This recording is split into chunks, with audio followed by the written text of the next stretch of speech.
નવસારીના વાંસદા તાલુકાના ગામડાઓમાં માણસો પર હુમલો કરનાર દીપડાને આખરે પકડી લેવામાં આવ્યો છે. વાંસદાના ઉપસળ ગામે ખેડૂત ગમન પટેલ ઉપર દીપડાએ હુમલો કરતા સમગ્ર વિસ્તારમાં ભયનો માહોલ સર્જાયો હતો. ઘટનાની જાણ થતાની સાથે જ ઉપસળ ગામના સરપંચ દ્વારા કરવામાં આવતા વન વિભાગની ટીમ તાત્કાલિક કામે લાગી હતી. વન વિભાગ, વાંસદા પોલીસ અને વેટરનરી ડોક્ટરની સંયુક્ત ટીમ દ્વારા દીપડાને શોધવા માટે સર્ચ ઓપરેશન પણ હાથ ધરવામાં આવ્યું હતું. રેસ્ક્યુ બાદ દીપડાની પ્રાથમિક સારવાર કરવામાં આવી.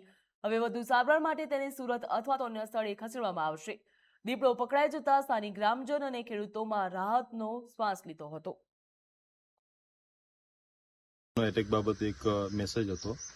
તાત્કાલિક સ્થળ ઉપર આવી 15 મિનિટમાં સ્થળ પર સ્ટાફ પહોંચી ગયો હતો. આવીને જોયું તો ફાર્મરને થોડી ઇન્જરી થઈ હતી.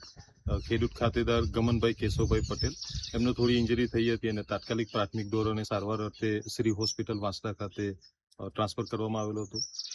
ત્યારબાદ થોડી માહિતી જોતા જાણવા મળેલું હતું કે લેપર્ડ થોડો ઇન્જર થયેલો હતો, એટલે આજુબાજુ થોડું સર્ચ ઓપરેશન કર્યું. ઓપરેશન કર્યા બાદ મહેરબાન નાયબ વન સંરક્ષક શ્રી વલસાડ ઉત્તરને જાણ કરવામાં આવી હતી.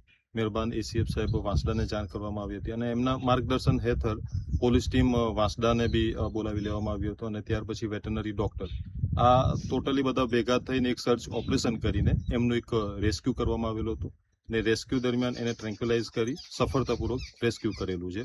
હવે એ થોડું ઇન્જર છે તો અત્યારે હાલે પ્રાથમિક ધોરણે એની સારવાર કરી દીધી છે અને વધુ સારવાર અર્થે એમને સુરત અથવા તો અન્ય કોઈક જગ્યાએ લઈ જવા માટેની કામગીરી હાથ ધરી.